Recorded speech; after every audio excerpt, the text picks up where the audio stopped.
in light of Paul not being here, I will call the meeting to order at 6:01. And we can do roll call. Amber Wilson. Rick Alexander. Kelly Tarval. Adrian Williams. Jeff Hans. Steve Ryan. Lauren Fearn. Cheryl Hammond. Emma Vastola. And Julia is the only board member on Zoom, correct? Hello. All right, motion to approve the agenda, So me. second? Any discussion? All those in favor? Aye. Any opposed? All right. Approval of February 1st, 2024's regular meeting minutes.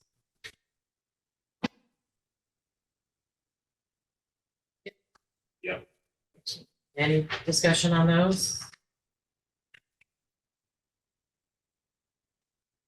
Hearing none. All those in favor? Aye. Aye. Any opposed?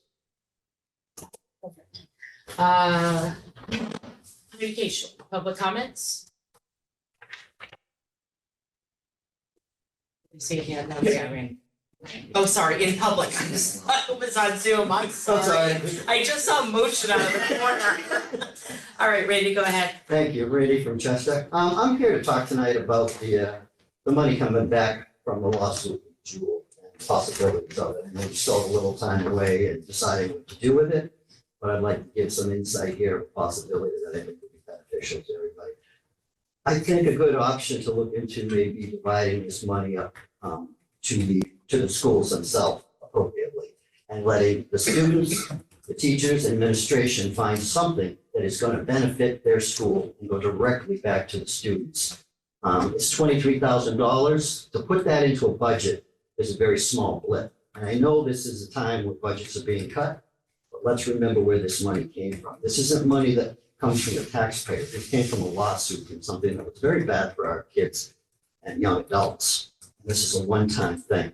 So I really hope that you give this some consideration about giving the kids and the school something to look forward to and coming up with something really good that will benefit their school.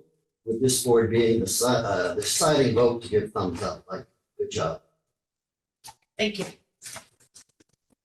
Yes. I have a couple, my name's Wes Williams, I'm from Town of Andover. I have a couple of questions that are not on the agenda, and I don't expect them to be answered tonight, but I just want to be heard and for the board member. One thing is the restructuring, which I just talked to Todd and I found out the restructuring committee is at CAS on the 14th, but just so you all board members understand, for Andover people to get to Cavendish, if it were a pre-K through third grade school, is gonna be a nightmare. So think of that. Geographically, it will be a nightmare for parents who are trying to work and support their kids. I'm just throwing that out there. That's huge for us. Andover's underrepresented as it is with one person on the GMUSD board. Nobody here tonight, obviously. I'm gonna try to be quick with this. Act 46 has screwed Andover over. You can't even fathom how much. We keep getting taxed. It's just getting more and more. My other question to whomever might be able to answer it, which I don't expect an answer tonight, is we are basically, as Andover, we are stuck going to Green Mountain. What are our options for getting out of that?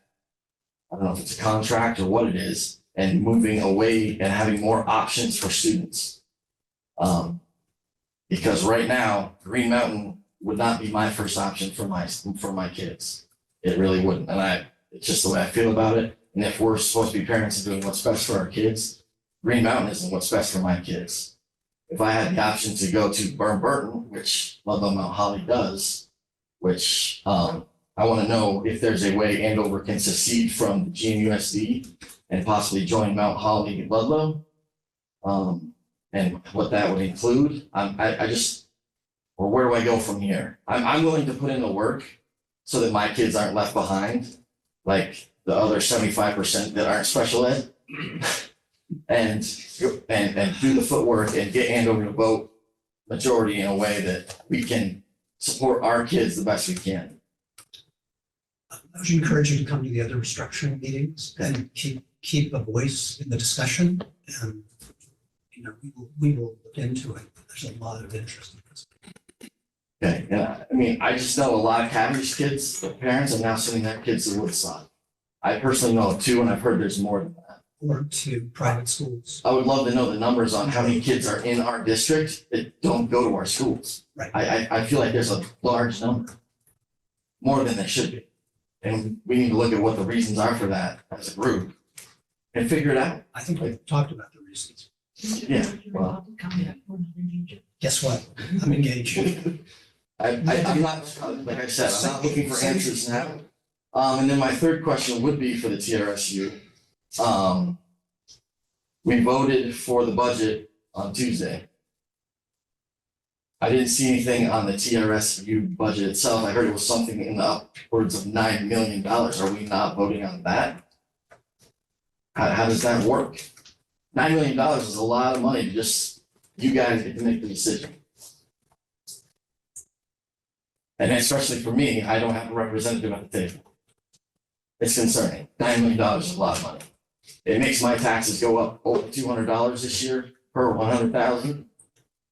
And then next year, I can't even imagine what it's gonna be. To get the education we're getting, the taxes we pay as a town and other towns pay is astronomical. Completely. I did the math a couple of years ago before all this stuff happened, and we were paying upwards of $50,000, about $52,000 per pupil that goes to the public schools around here. That's a lot of money, especially when the state average is 19, 20, 21, whatever the heck it is. It's concerning. And I mean, you don't have to engage now, but I really want to know why we don't get to vote on that $9 million TRSU budget, whatever the heck it is. Or is that, sorry, is it something you're comfortable like sending an email to you? We'll talk about it when we talk about the budget. Okay. That sounds, Sure. okay. Yeah, no. Everybody does in fact vote on it. Yeah. We'll talk. Okay, yeah, if that could be explained, that'd be great. Thank you. Other public comment? All right, superintendent's report. We're going to talk about the budget. As people know, both school district budgets as well as the LMH bond failed in Tuesday's votes. There was significantly higher voter turnout than last year in both districts, in part due to being a presidential primary. People turned out for that. Also because there was a lot more publicity around the difficulties for our budget, about the funding bill, and as I'm sure people have heard, roughly a third of the SU and district votes in the state failed. Last year, the Green Mountain Unified School District had about 700 voters total, and the budget passed by 415 to 302. This year, Green Mountain Unified School District had over 1,300 voters, and the budget failed by 620 to 699. In percentages, that's 47% yes, 53% no, a difference of 79 votes out of the 1,300. On the Ludlow Mount Holly side, there were 1,051 people who voted on the budget and 1,028 who voted on the bond. Last year, the numbers for Ludlow Mount Holly for the budget vote were around 650 total, somewhere between 650 and 700. In terms of the budget, the total vote yes was 429, total no was 622. That's 41% voting yes, 59% voting no. For the bond, Ludlow, the total vote was 330 yes, 698 no. 32% voted yes, 68% voted no for the bond. We're going to discuss when we get to the budget on the agenda here, some of the adjustments that we've already started to go through to try to make adjustments to the TRSU budget, and then we'll be talking about the direction you want to send us in and proposing dates for possible next vote. Each district is going to schedule another budget vote. We're required to schedule budget votes until a budget passes. So each district will schedule another budget votes, continue to do so until it passes. If we don't have a passed budget on June 30th, then the districts receive the money that would be from equivalent to this year's budget, starting on July 1st, so that we can run our schools. And that continues until a budget passes. So we don't, if a budget hasn't passed on July 1st, we don't have to close the doors. We continue with whatever this year's money would have been. However, with the required salary and health benefit increases, even if we made no other changes, this year's money would run out somewhere around March. So it is incumbent upon us to work on trying to get a budget to pass. Let's see. As I said, we have to go through and work on passing one. Hopefully, we'll be able to do that on the next vote. The timeframes for scheduling new votes are the same as it was when we were scheduling the vote to begin with. From the point at which the district says, here's the number that we want to warn and put forwards, we schedule the vote from that date to be no less than 30 days and no more than 40 days. So I heard that South Burlington, I think, had their, and that's a school district, not an SU.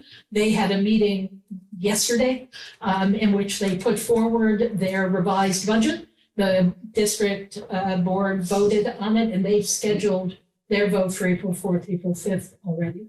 So, and also my hope, just so you all know, is that while each district can schedule its vote on their own and for whatever date they want, I think it would be wildly confusing for people to be hearing that the TRSU districts are having votes on 2 separate days. My suggestion will be, and we'll talk with each board about it, that we be scheduling a time when all of our towns are going to go forward to do a revote on the budget. We're going to talk more about all of that when we get to it on the agenda.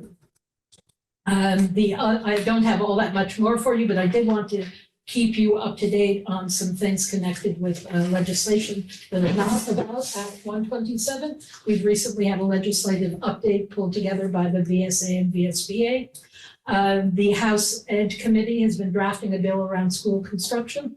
It establishes the Facilities Master Plan Grant Program to be administered by the AOE. Now, this is a bill that hasn't been passed yet. This is what they're working on and they're going to be proposing. The grants would support supervisory unions to develop educational facilities master plans. The AOE would develop minimum requirements for a master plan content. The bill that they're working on also establishes state aid for school construction working group, which would be a legislative working group to study and design statewide school construction aid program. There's been talk around all of this now for the last year or two. Vermont is not, I was going to say one of, but I think it's the only state that does not provide state level support for school construction and school facilities. They used to, they stopped doing it some time ago. And there are people in both the House and the Senate are working on putting together ways to get some of that back out again. This bill that they're working on also directs the Joint Fiscal Office to model potential revenue sources to sustain school construction program and would temporarily halt PCB testing in schools. That doesn't affect us because we've tested all of our schools. There's also a bill from Senate Ed around literacy that if passed, schools would be required to use universal reading screeners to identify students with reading struggles. And it also proposes mandating professional development and training for all professionally licensed Vermont teachers in grades pre-K through 5 around best practices for literacy based on the science of reading. Previously, that bill required it for all educators, and they've narrowed that down to the requiring it from the people most likely to be teaching students how to read, which is pre-K through 5. We'll see what happens with that. That's Senate Bill 204. A number of people have talked about the cell phone. I think people have heard about the proposal for a bill that would require that cell phones and digital personal digital devices were not permitted in schools under any circumstances.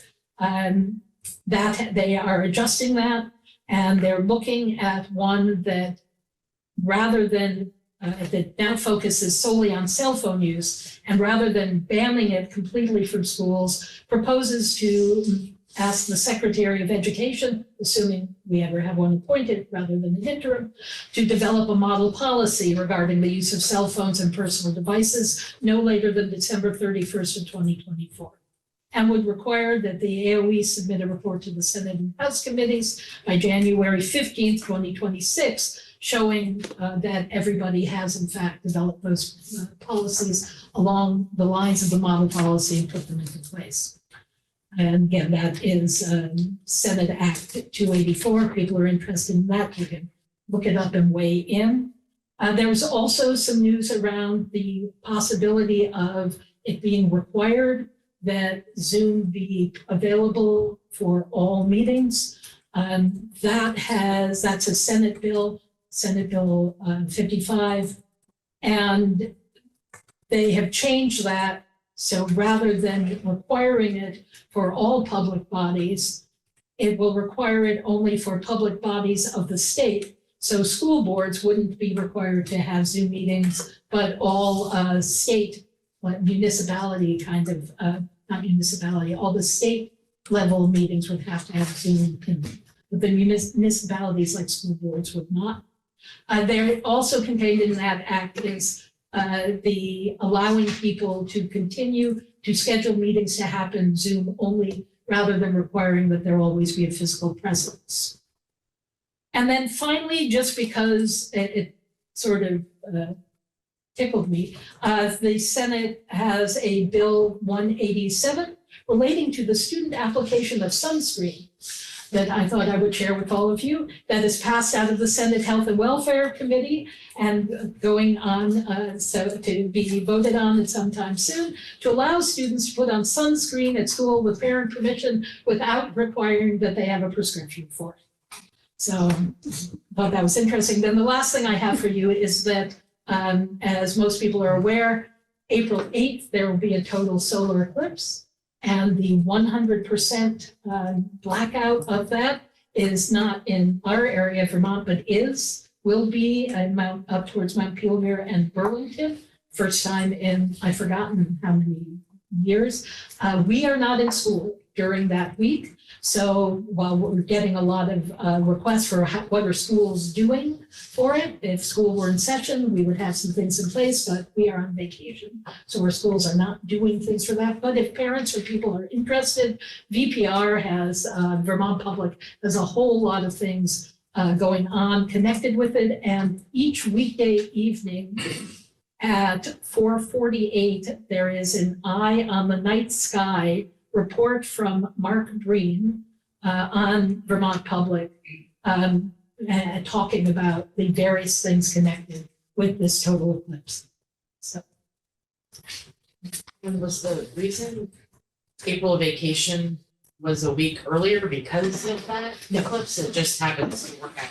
Okay. No, our vacation is always tied to the River Valley Tech Center. Yes, but I didn't know if that No. was their. No, I don't believe so. It may well be why some schools had it later so that they could have school happen during that time and do similar things. No, it was not part of our discussion at all. Questions for Lauren? No, thank you. Facilities. You're up. Keep coming up here because sometimes it's hard for people to hear. So actually all around pretty good news for your 5 schools in our supervisory union. We avoided a major catastrophe at Green Mountain. A week ago, a tree fell and snapped our main power pole in half. And we would have been better off if it had knocked all the power out, but it drew the whole school down to half power and put a huge strain on everything in the building. So we're worried about electronics, boilers, pumps, motors, and we came out of it pretty clean. We lost one day on the phone with Green Mountain Power immediately. They showed a very large amount of respect for school because within an hour they were working on it, and 6 hours later we're back up and running and everything was in good shape. We're starting to see some results of age in our buildings. A lot of motors and pumps at the high school are starting to show their age, and we're starting to replace them at a fairly high dollar amount. Cavendish, we're seeing some of the same things. Chester Andover, not so much because of the newer systems that are in place there because of the flood. Not the flood from when we had a broken water main, and it helped that school out immensely. Ludlow is pretty much holding pace, and Mount Holly, we're hoping the boiler makes it through the heating season this year, and we can address that over the summer. Cheryl and I have talked with FEMA today. We're actually seeing some movement forward. It's better than the news that we've had. And we're hoping to see something positive with that in the next few months. PCBs at the high school, we did another round of testing at Green Mountain. We had 5 attorneys there from Monsanto. They watched them work around for 2 or 3 days along with our environmentalists. We have the new filters to replace the carbon filters for the filters that are in every classroom. They're gonna take care of that because it's gonna be deemed some sort of hazardous, and they'll take care of all that. So they're gonna do all that coming up, which was all not on our dime. The state took care of all of that. The PFAS project at Mount Holly, I wish I had some better news. I've been trying to get a hold of Otter Creek since Craig left, and I haven't been able to get hold of him. I can't get him to return my call, so I made a call to Craig. He had mentioned to us that he would help, and I actually just talked to him tonight. He said I will hear something from them tomorrow. So that will move in whatever direction the state deems that to go, or it's kind of out of our hands, as I've reported to you for the past year and a half, that we really don't have much control over that situation. I do meet every other week with the DEC. I'll have that meeting tomorrow about the PCB situation. So due for another round of testing, April 9th, 10th, and 11th. And we'll see where that goes. And they should have their corrective action plan in place. I'm gonna say in May. He's saying in April. I'm hoping to see it in May, and we'll go to the DEC, and then they'll have some conversations about where the funding will come from. So, pretty good news for all of our schools. Nothing really catastrophic, but we will have to start having some hard discussions about, how we want to move forward if bonds don't pass, or, put in some 5-year plans and decide what we're gonna do. Let's see. I'm absolutely confused when you said the filters are being replaced. Is our environment firm taking them out and replacing them? Yep, just the filter, not the unit themselves, but the carbon filter. Okay. Yep, And how they're many of those are they doing? 52. And how long do they last typically? 6 to 7 months, and they're doing it a month before the required time. So they want to make sure they're still doing a job. This quarterly indoor air quality testing that they're doing is to make sure that these filters are working properly. And I want to make sure I'm speaking correctly, because if we have questions about these, I'm speaking from what I know of them, but it really should come from the DEC. They know a lot more about this. I just know what from following them around and listening to them, but they are changing them ahead of time to make sure they're working as effectively as they possibly can. And we can keep going with this. They're doing their job. They're doing what they're supposed to do. They're maintaining the levels. We were worried about that once. When they first put them in, we had all the windows open, we had fans in the windows blowing air out. They brought the levels down to where we could use the classrooms. Then we closed everything up for winter, and then they maintained the levels. So they're being effective. Yeah. And I have one other thing. It's coincidental that Wes is here, because this is about his daughter. When we have huge accomplishments for athletics, I like to tell the TRSU board and the Green Mountain board. Wes's daughter wrestled independently. Abby, she's a senior at our school, wrestled independently her second year with Springfield, but for Green Mountain. Qualified first for the New England qualifiers and went to the New England championships, the first ever all girls wrestling. So she represented. Yeah, so it was a big deal. Abby represented us really well. So congratulations. Thank you. Any other questions? Curriculum director.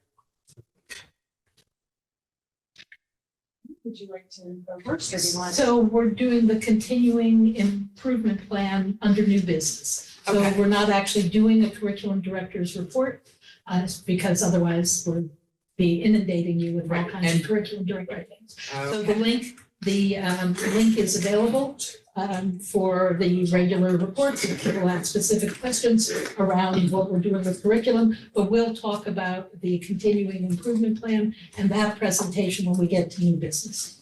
Okay? That's integrated into the curriculum. It's there in that live folder. Right, yeah. That's. Financial? Okay, so you have February in the folder.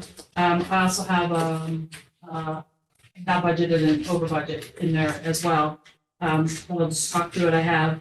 As I've spoken at each of the individual meetings, community banks increased our interest rate. So I budgeted 300 because that's all we've made in years past, and we're at $4,439. So that's decent, at least not a ton of money, but we'll take it. Savings in the curriculum director because we didn't rehire going into this year after Gardner left. We've spent 61.7% of the budget, and we should be about 66, so we're a little under budget, so that's good, and that has to do with the curriculum director not being there. Transportation, I think I reported last time that we were supposed to get the transportation aid, and I emailed the state because we haven't seen it yet. There's some snafu going on there, and she said that we should receive it in April, in its entirety, which is a pretty good chunk of money, so we're sitting on that one. Little Holly obviously doesn't have their bus, so they've only spent 35% of their budget. Green Mountain is right on target where I would expect them to be at this point in the year. Special education, we're good. We're at 58.6, so that's less than what we had. Nothing unexpected. Just looking at my notes real quick. In that budget, I think most of the things that's in there that I've already addressed in previous meetings, and it's in that override. And as far as anything else, we'll be talking about the budget soon. Unless anybody has any questions for me. All right, thank you. Old business. 2023-24 goals. That's Paul, That's Paul. and therefore now you. So Refresh my memory. attached to the agenda. Oh, is it that, is it the? Yep. Oh, thank you. No, do I have it? I have it underneath, sorry. The boards will revise and finalize the draft version.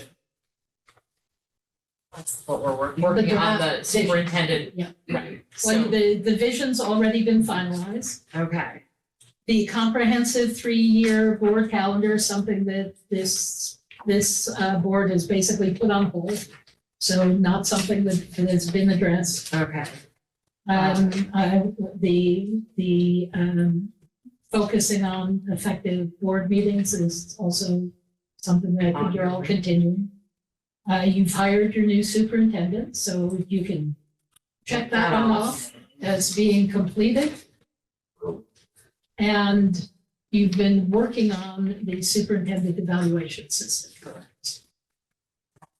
Are we working on that now at this moment? That is entirely up to you, whether you want to continue to work on that, whether you'd like to postpone that, given that we need to talk about the budget, and that this board will be reorganized and may well have the same members, also may not, depending on the board reorganization that happens both for Ludlow and Holly and for Green Mountain. And you can certainly go back and be working on it now, but my suggestion would be that maybe you want to postpone that for next month.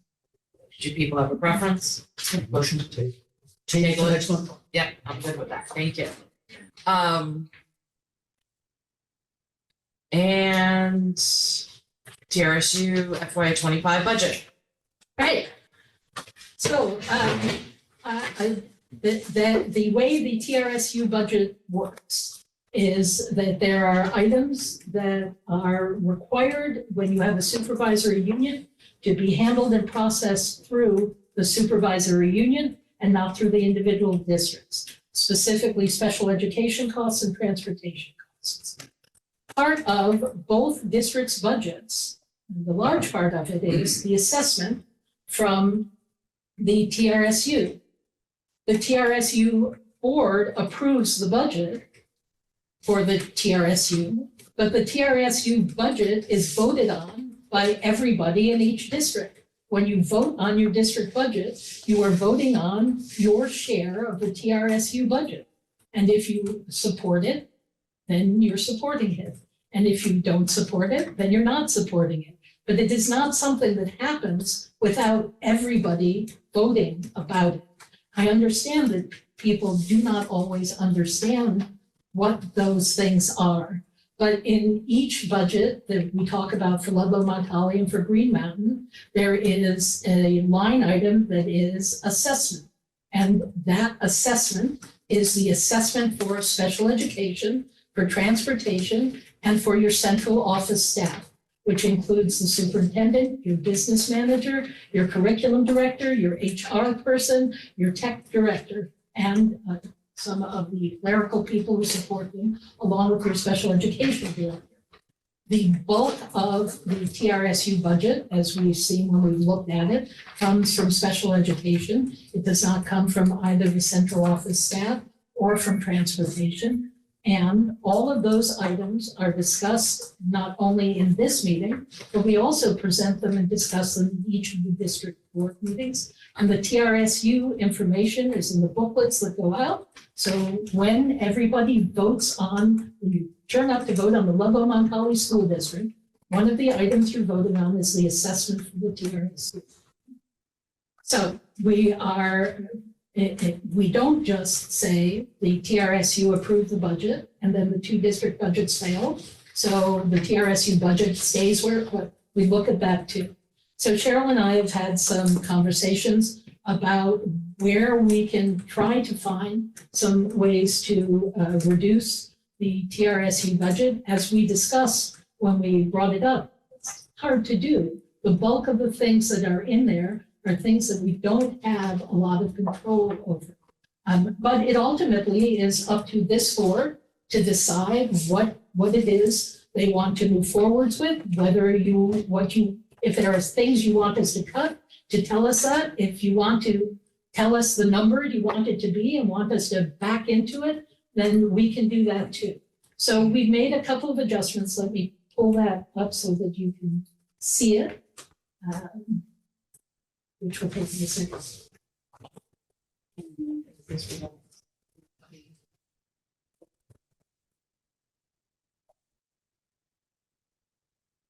This.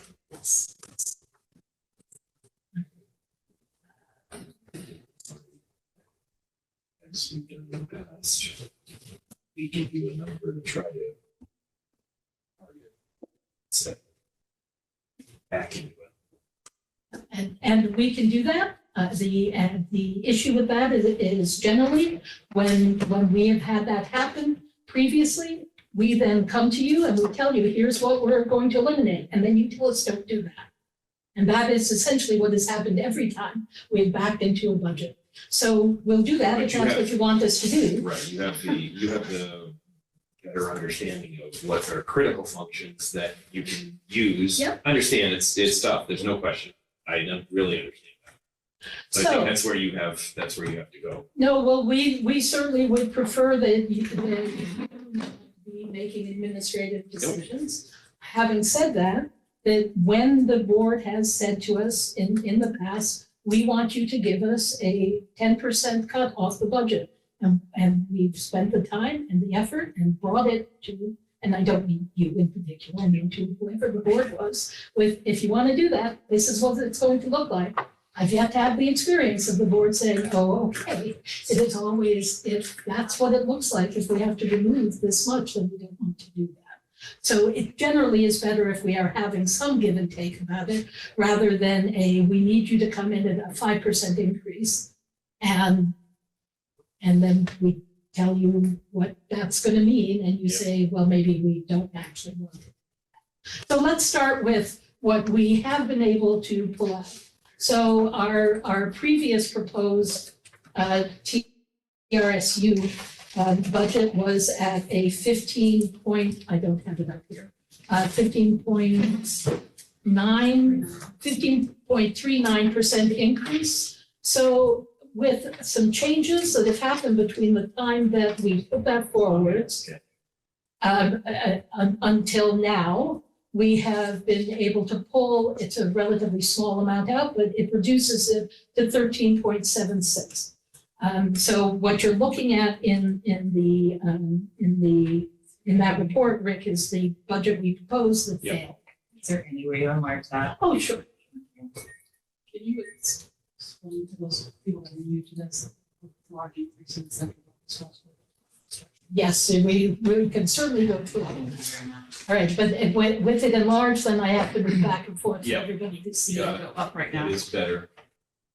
You have to go up. Okay, so you will see to begin with, we have an increase in salary that it looks like it's very large. Part of why it looks as large as it is not that we suddenly started paying people lots more. Up until this year, we have our tech support people have been budgeted in each of our districts. And the costs that we pay out for everything related to technology wind up being billed to the TRSU, and it creates a problem for us to then have to pay it out of each district's budget, because then the vendors say, but we don't have contracts with each individual district, so they want to be paid from the TRSU, which we can't do when we have it budgeted in each of the individual districts. So we reorganized our technology department, and we have put those technology personnel into the central office personnel. It becomes essentially an overall wash. It means that the money that was in each individual district to pay those salaries is now in the TRSU budget to pay the salaries, and then gets assessed back out to each district. But in terms of reporting it, it means that we report that as an increase in TRSU salaries. So the changes that we were making, it's a little hard when I don't have it all together here. For special, we were able to pull out from special education about $100,000, $150,000. And the reason we were able to pull that out is not that we suddenly don't have a need for all of the things we need in special education. We had a teacher in one of our special education programs who, after our budget was put together, resigned. And we were able, because of the number of students who are currently within those programs, I'm not going to give you a lot of detail because I have to be careful about confidentiality, but we were able to use someone in place to cover both of these assignments. Now, that will be true for the remainder of this year and for next year based on what we see coming in for students within who have those particular needs. I can promise you that by 2 years from now or 3 years from now, we'll probably have to put that teacher back in.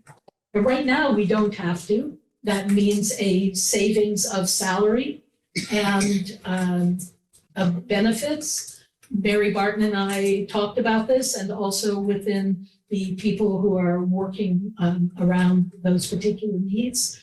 Things are actually going very well. A little better than they were when we had the 2 people in place. So we're very pleased with how that is working. So we're able to pull that back out.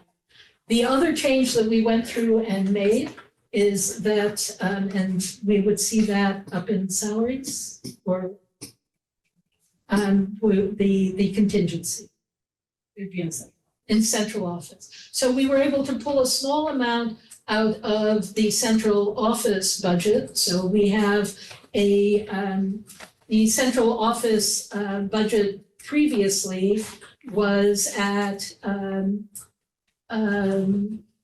a difference of $645,453, and we were able to pull about $3,000. It's actually a little more than that we pulled out based on our contingency for salary increases, for raises, for our non-bargaining unit employees. We usually put in a contingency that is the same as what will be required for our bargaining units.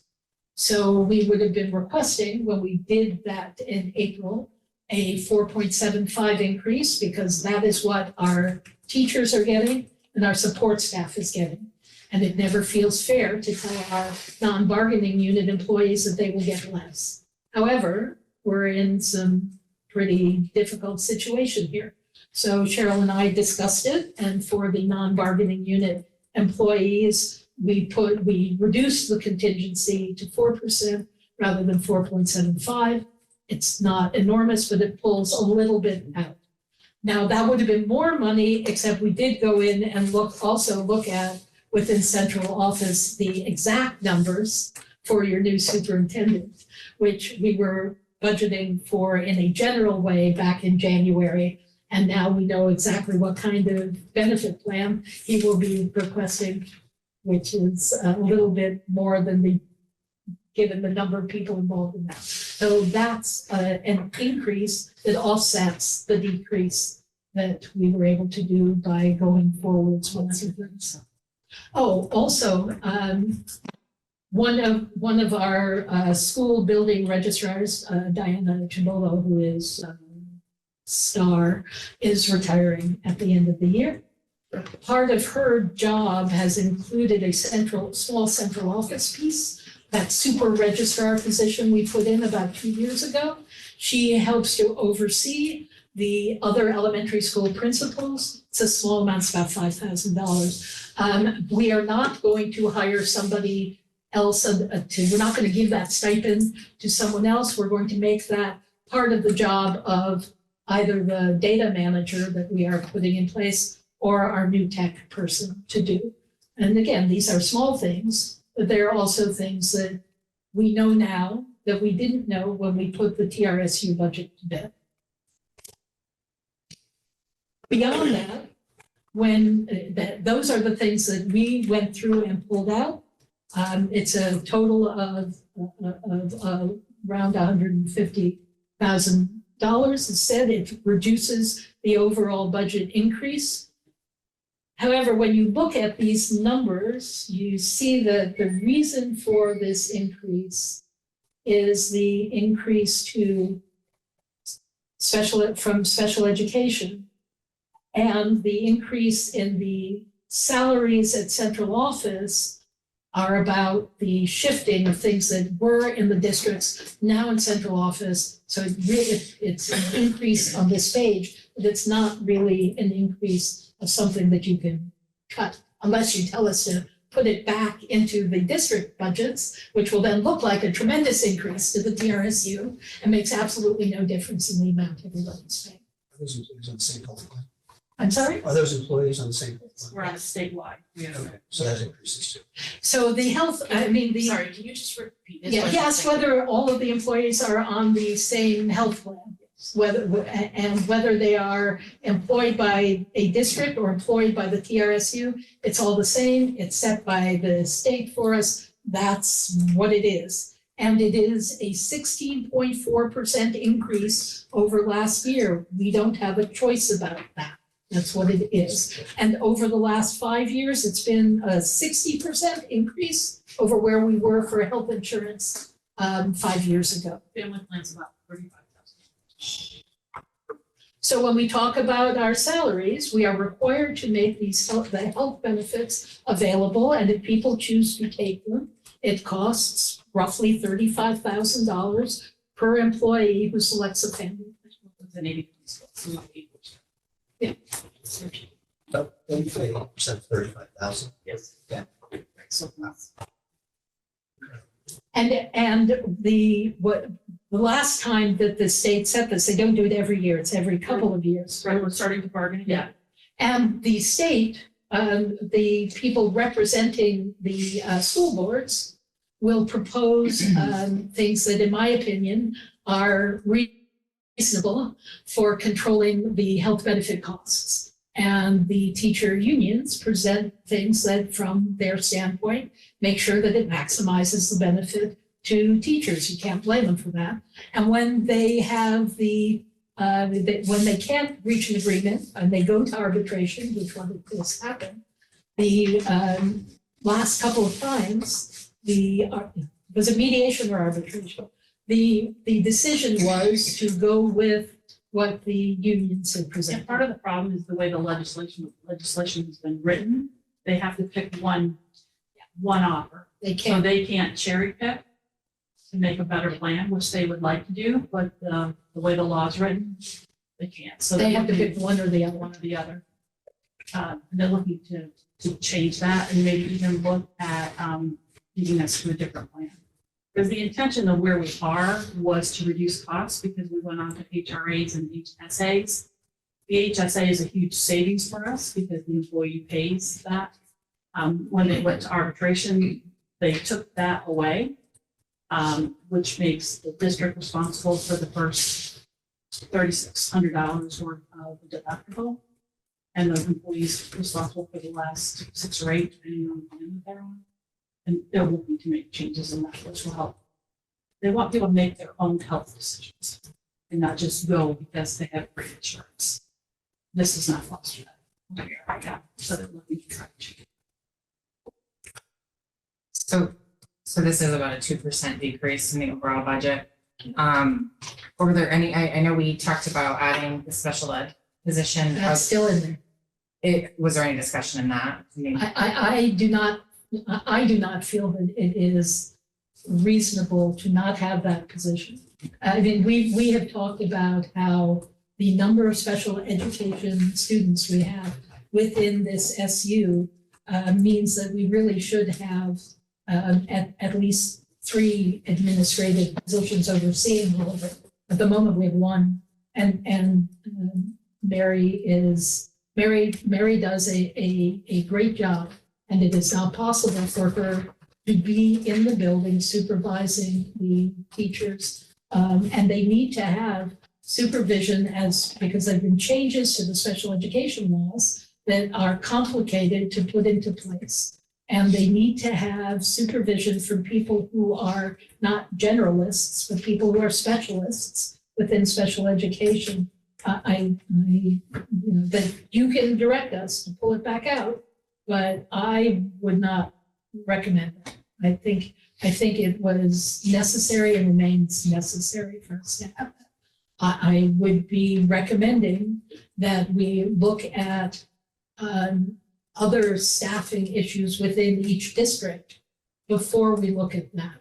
I But think again, that's that's appropriate. my, The other thing is there anything that can be partially funded? Was there anything that we can look at that, like, instead of maybe some pulling back on programs or I didn't do a line by line, because this has been pretty quick. I'm gonna try to do a line by line for the GM one. But is there anything that, instead of like completely pulling it away and the students not having access to it, reducing, like, is so within each district, within the program, because that's where the funding is, it's not in the TRSU. no, but I mean, was there any, when you went through your lines, was there Yeah. anything that could be partially funded within your lines? So when you say within our lines, what we have within the TRSU is central office staff, special education, and transportation. So none of that is- so none of the things you're talking about are funded through the TRSU budget. The TRSU budget is those 3 areas: central office staff, transportation for the SU, special education. That's the TRSU.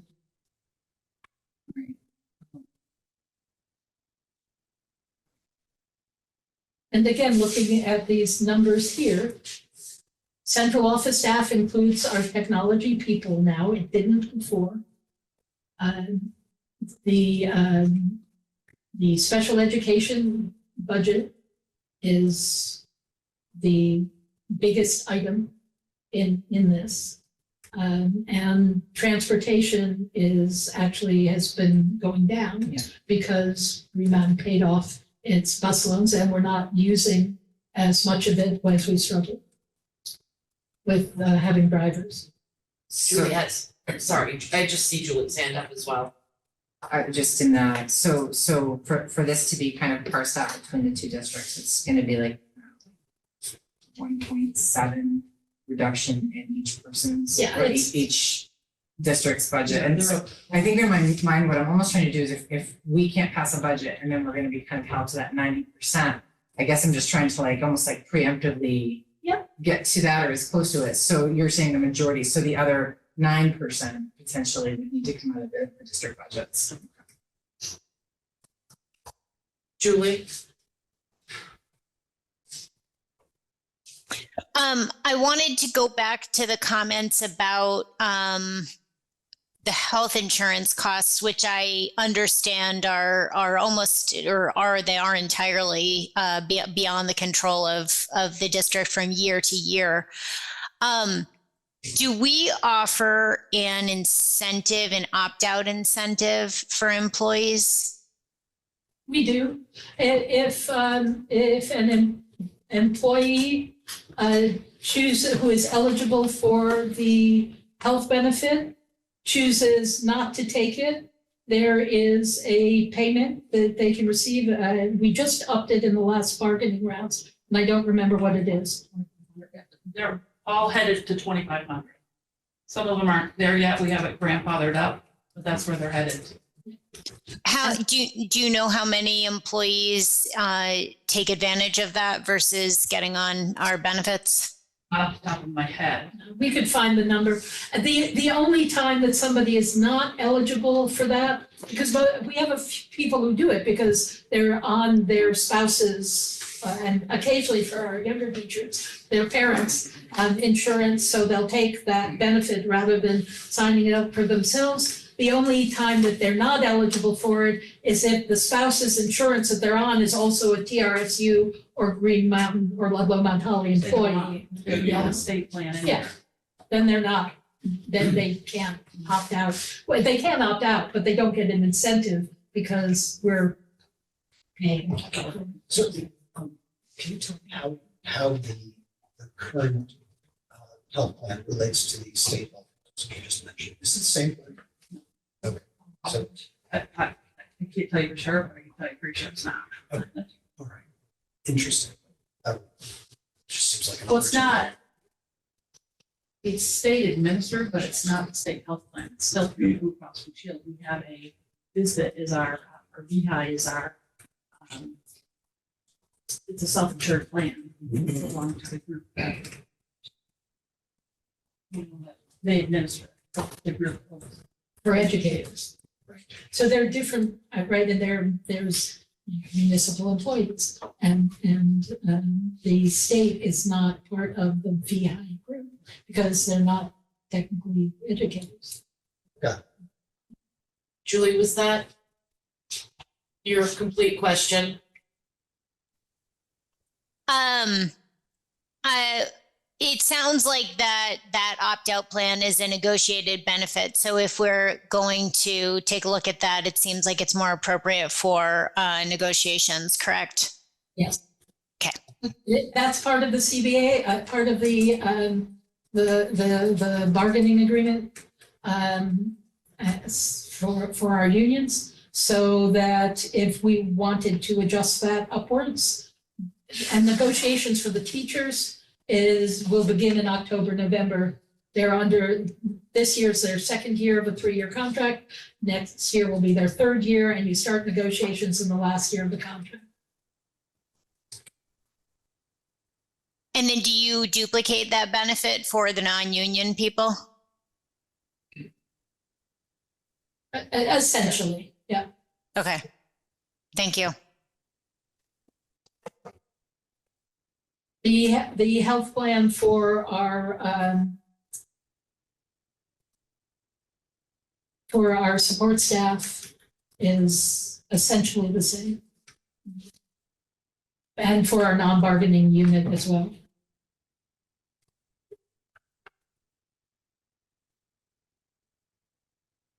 It is. And you know, we've started to look at, and we're talking with our principals. I've got a meeting scheduled with Deb and Craig on Monday. Cheryl and I will meet with them. We'll be scheduling a meeting with the Green Mountain 3 principals for hopefully the end of next week as well. Everybody's schedules are pretty busy. So that we can be looking at making some hard decisions. I understand people would like to see, let's cut the things at TRSU because it feels like that's not what's in front of our students. And I'm going to tell you, but it is, that the special education budget is your students in your schools. And central, if you want improvement, and everybody wants it, if you don't have a excellent curriculum director, an excellent technology director, an excellent superintendent, an excellent business manager, you're not going to see those improvements. And we have, in the last several years, thanks to bringing in a couple of people through the ESSER funds, we've made changes. And I know I hear a lot of, but we need to do new things. We started new curriculum and instructional approaches 2 years ago that we're seeing the beginnings of improvement. If you cut the people who are providing that, then there isn't a way to continue to provide that improvement. So It's so ironic and painful and heartbreaking that we have a good team and the structure is starving us. And the healthcare requirement is draining us of any extra money that may be. But Act 46 was supposed to create efficiencies. Here in the midst of all that, Yep. we've got 2 districts and a supervisory district where it's supposed to be efficient at saving money. And could be. we're looking at a situation where, you're running it as leanly, and they're starting us. Now, having said that, when we get to talking within our individual districts, we have been making reductions to staffing in some of our schools based on having smaller class sizes. We do not have as many classroom teachers in Cavendish as we have had in previous years. We do not have as many classroom teachers at Ludlow as we have had in previous years. We have not replaced every teacher who has left over the last couple of years with an idea towards not having so many classes that have 6, 7, 8, 9 students. And there are those conversations at a district level for us to have, and they're hard conversations. We don't want to, we've been trying to do that through attrition rather than through pink slipping people.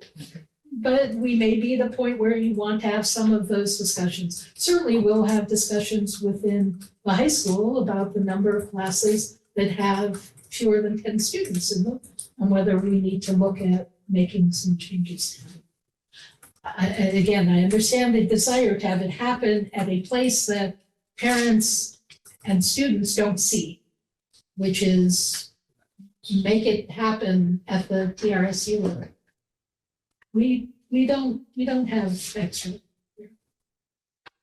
I just have a question myself about, and this is transportation, special ed transportation. Is there a way, I asked this last fall about the cost of it going it's pretty crazy how expensive it's got.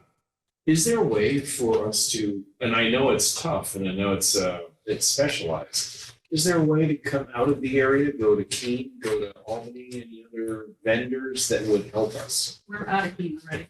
Okay, Yeah.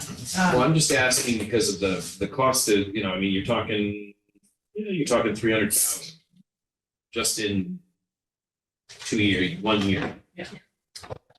Can I speak to that? I got some information that I requested from Lauren today about special education transportation. Okay.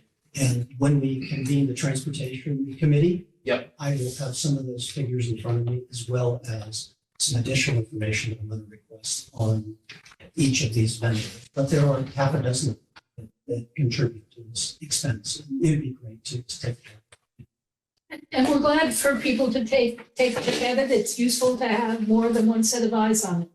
Having said that, the special education department does not say, well, you know, it doesn't matter that this costs a lot of money.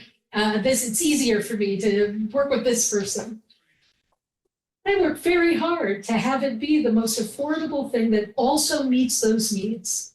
And that it can be difficult for some of the needs that students have to find any transportation at all, no matter how much it costs, because of the particular needs that the student has. And we are required to provide transportation for a student who has an IEP. So I appreciate people wanting to look at it. Understand that it's not as though it hasn't been looked at, and it's not as though it hasn't been considered whether there are less expensive ways to do it. We hope as much as you do that you'll look at it and you'll be able to say, oh, look, we thought of something you didn't think of. That'll be great.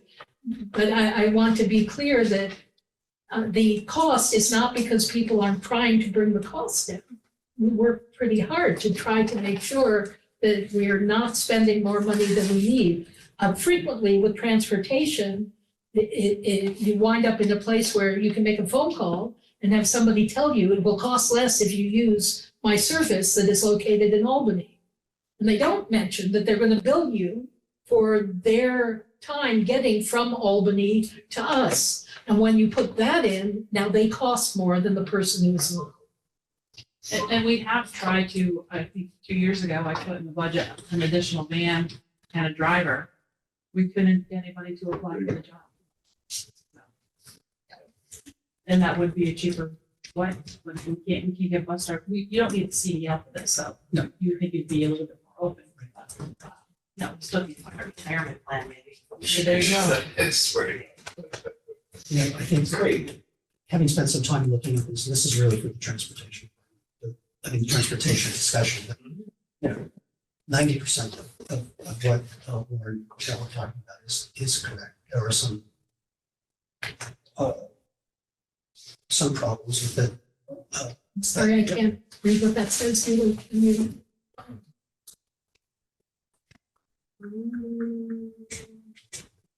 Looks like someone signed a joint, I don't know who. I don't have It's not, anybody in my it's not list. on Lauren's screen.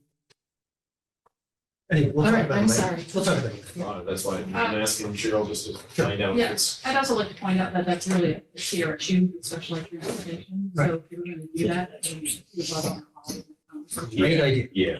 great idea. Do we have a big meeting? Are we still online? Disconnect. Can they still hear us? Julie, can you hear us? She gave a thumbs up. Perfect. Do we have further guidance, I guess you would be looking for at this point So- before? Right, so the question here is, this is what we're able to do at this time. We've looked at it. If you direct us to go back and try to find more to reduce, we're gonna come back to you with these numbers. We're down to nibble, That's so good. I mean, there's probably. Appreciate it. But it's not gonna be an. I got it. And that there are, we are going to be talking about places where we may not like it, but we can make reductions for our two school districts. But unless, I hate to put it this way, but the additional reductions at the TRSU level will be, who do you want to fire? That's what there is. What was the net new positions at TRSU this past year? Like how many new positions created? We had, Counting tech, huh? counting the changeover. Just any positions under the TRSU budget. The Real new, only, the not- only new position under the TRSU budget is a special assistant Just the special one? education. Okay. Yeah, because we did not this year have a full-time individual curriculum director. So we made the decision with Anne going back to the classroom and Emma and Julie continuing to be paid this year through ESSER funds, that we would repurpose some of their time to provide that curriculum support. Next year, Emma will be our curriculum director.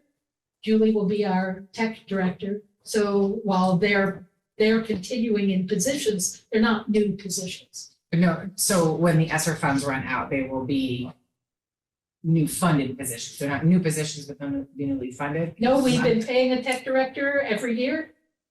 Lauren Baker's retiring. She's And- retired. And we've been paying a curriculum director Okay. every year. Yeah. At this, we paid Anne before her, Michael Yeah, Ippolito. yeah. Yeah, so this is a position that's been budgeted for, so I'm sorry, I'm not trying to be like, oh, let's cut positions. I'm just trying to figure out, you're saying things are being paid for by ESSER funds. What prior we're to losing those positions. The positions that were That's being what I paid wanted, by that's ESSER what I was funds, trying to figure we out. had a K-6 literacy coordinator. That position is gone next year. We had a K-12 math coordinator. Next That's year, these- that position is gone. Yeah, so they just filled They positions. filled that were other existing. positions. Okay. That were already Alright. existing. So when the ESSER funds dry up, will that be an increase in funds at all? It is a little bit of a salary increase. Okay. Because we are expecting our tech director to be providing a level of instructional support that we did not expect Lauren Baker, who was not an educator, to provide. And if we are employing, as we are, an educator, then for us to pay an educator less than in this 12-month position that doesn't have an 8-hour-a-day requirement, less than we would pay her to be a teacher is not something we should do. And I'm not like saying So anything is not of it's a value, small I'm raise. just trying to It's a small trying to raise. pinpoint all of the things Yeah. that were funded by ESSER funds that will come to an end, and just trying to Yeah. see if any of those are options or what it's gonna look like once the ESSER funds dry up. The things that were funded by ESSER at the TRSU level were the K-6 literacy coordinator, the K-12 math coordinator. And I don't think, we had some other positions at the district level funded by ESSER, for example, the building substitutes that we discussed moving into. And we will be proposing, not for all of our schools, but that we remove those from the schools that have struggled to use them anyway. So for us to be continuing to fund it when it is only being sporadically used doesn't make a whole lot of sense under these circumstances. That's not at the TRSU. No, that's fine, That's I'm at the just district. gonna ask the same question to GM, just trying to. Okay, that's all I have. Lauren, I just have. Excuse me, sorry.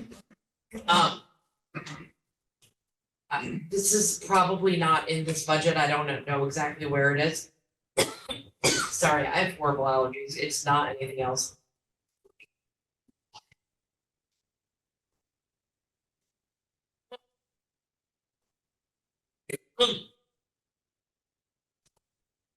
Somebody else talk for a minute. Back in a second. Anybody else have any other discussion items or thoughts? Oh, sorry, wait, maybe I'm better now. So my question is. All right, Good recovery. my question is this, I know that we pay things like our school and. Yep. Sure. Maybe it's right here. Are there any of those we could cut? Right, are there Yeah. places where we could consolidate them or, and it's probably 75 per kid, I don't know, but. I mean, there is, the one other thing you could tell us is we have in the budget, the next year, $7,000 for ClearGov. For For ClearGov, which we think is a great thing, but we don't really have evidence yet to know that. So yes, we have a number of programs along those lines that we do fund through the technology piece at the SU level, like Power School. We're not funding Power Right, School. no, I know that.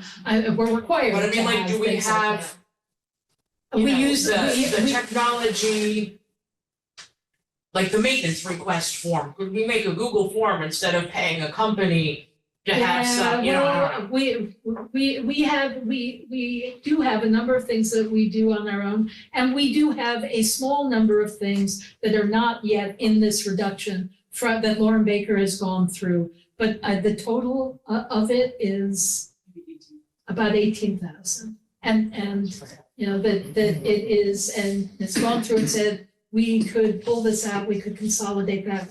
I mean, that is going to mean that this is going to be about a 13.6. I mean, it's Not enough, you know, right? in order, and just, you know, that basic math, this is a $10 million TRSU budget. You want to reduce it by 1%, you have to reduce it by it's $10,900,000.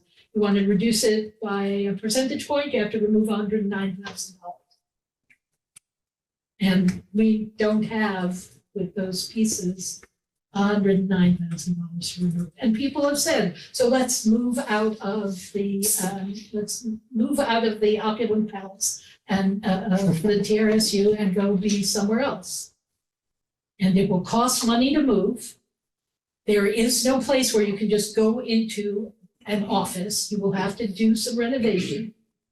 And then each side will have to pay rent to whatever the building is that the TRSU offices are in, because it's not, somebody is giving up space. So you probably, by the time you were all was said and done, you might save $20,000.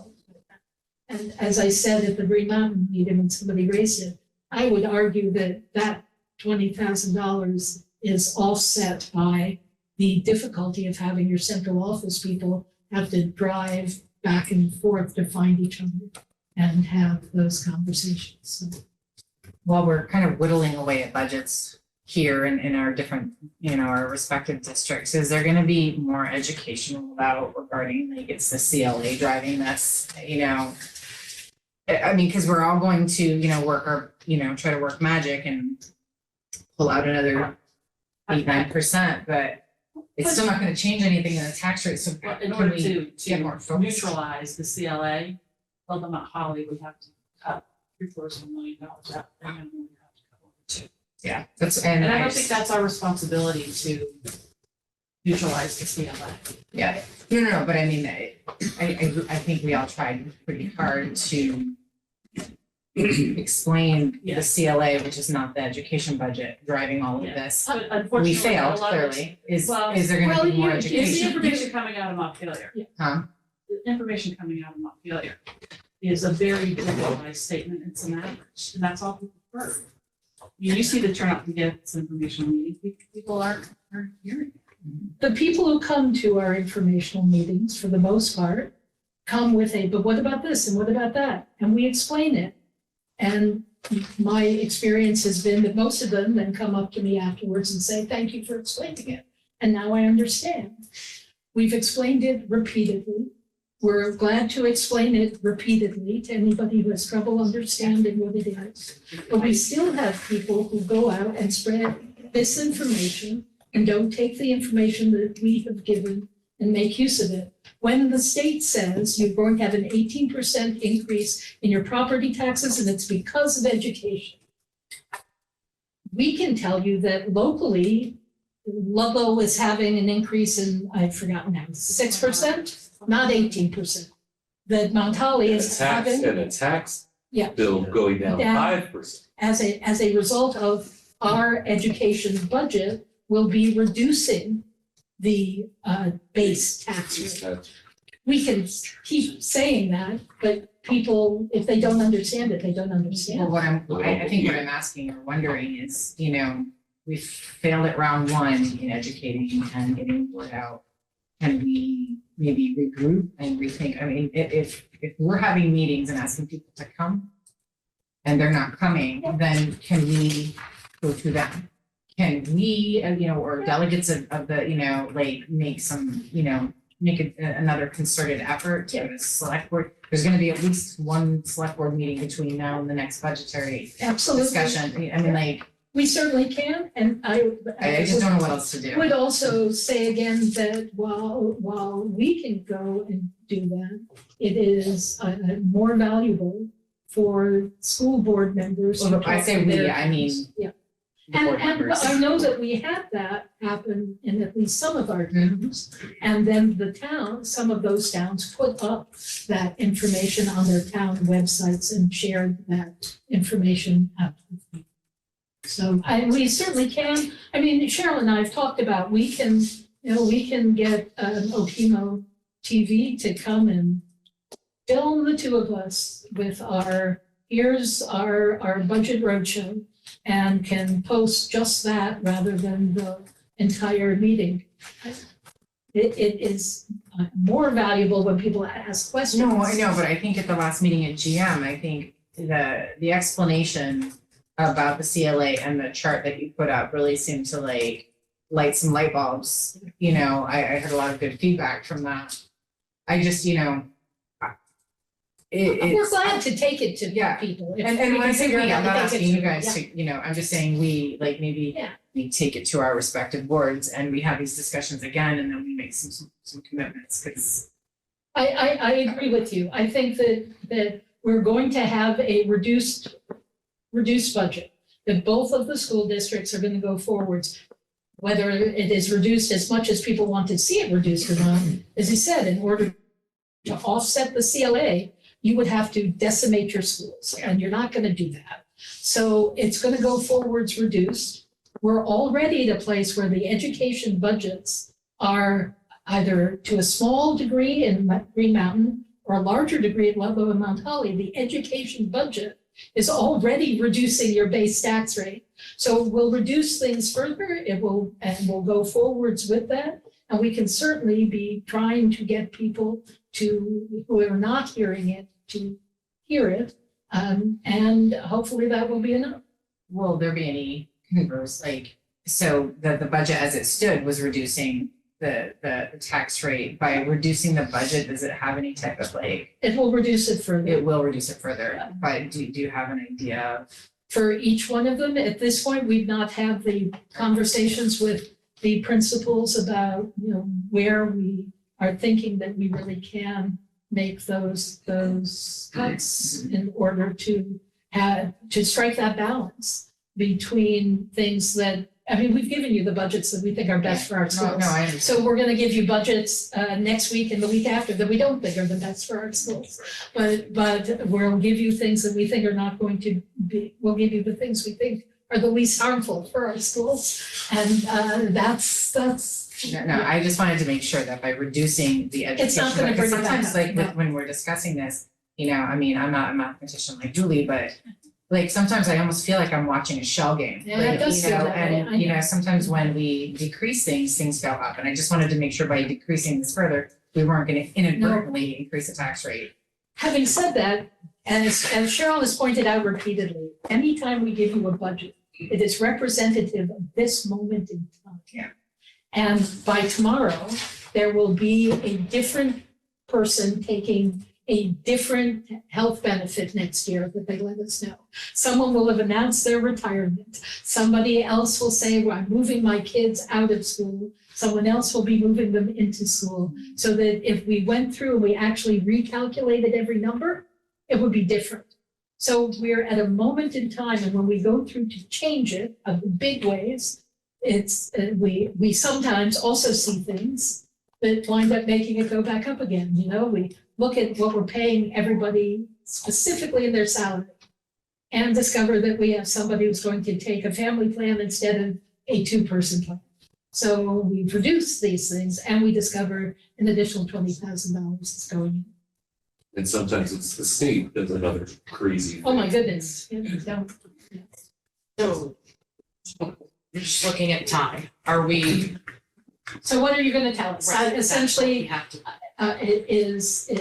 what my personal hope is that you are going to say that this is the TRSU budget, and that we then, when we're talking about the budget for Ludlow next week and for Green Mountain the week after, it is with the set assessment, because we will know what it's going to be, so that we are not going to have to come back here again in order to wind up having this discussion again, and then go back again to our school boards. But, you know, this, again, it's up to you. If you want to wait and come back around it again, you can certainly say that.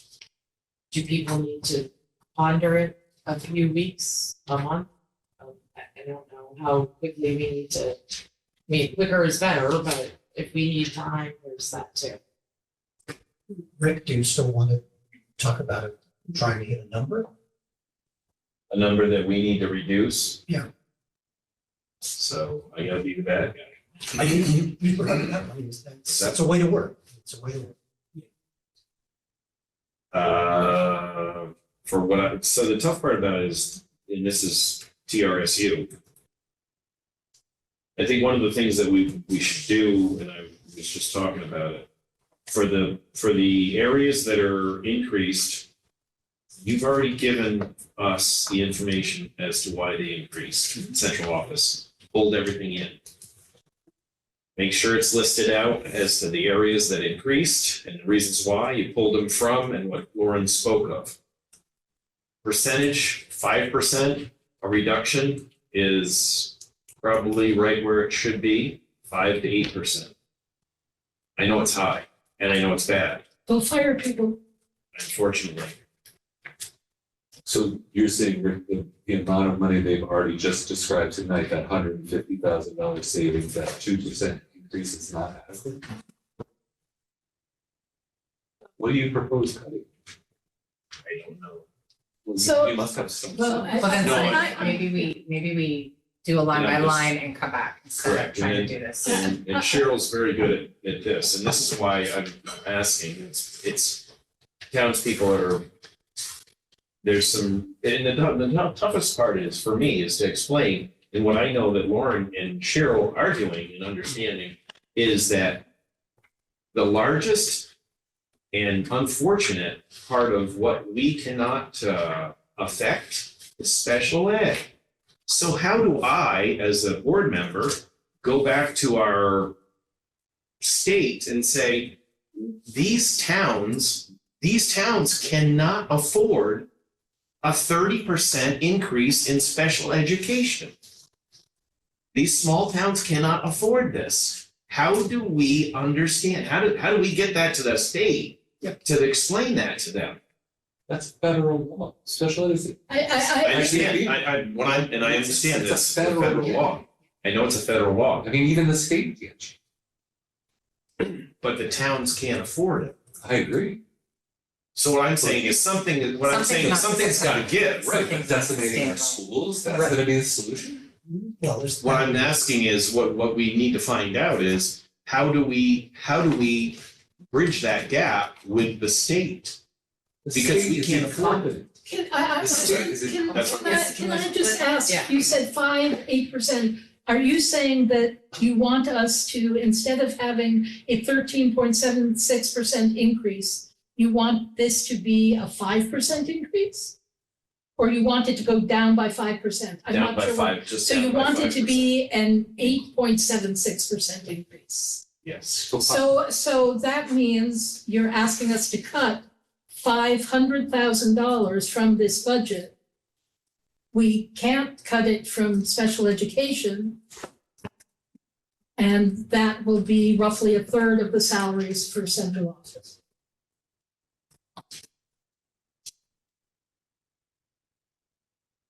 Just take a look at everything that is in there. I don't know where to go. I don't know. And there There's isn't no- $500,000 without getting rid of at least 4, and not of your clerical people. You would have to get rid of 4 of your directors. And you have to have a superintendent, you have to have a special education director. even then, doesn't reduce it. Well, if we got rid of, if you got rid of your curriculum director, if you got rid of your IT director, if you got rid of your HR person, and What are we talking about here? Yes. and then everybody else will leave. We gotta kind of maintain some order. Yeah. Like, I get it, but we've gotta maintain order. And Julie's had her hand raised. Oh, sorry, Julie. Hi. I really appreciate, Lauren and Cheryl, your very close scrutiny and analysis, looking for whatever you could find to, reduce the proposed budget. And I find that I'm in a position where I don't have data myself on why this happened. Sure, I've heard anecdotal stories, but I don't have any quantitative evidence for why voters reacted this way. So in the absence of that, I don't feel I am not a subject matter expert in what the needs are for the district. And so I appreciate what you have reduced for today, what you've prepared. And I am in support of that recommendation.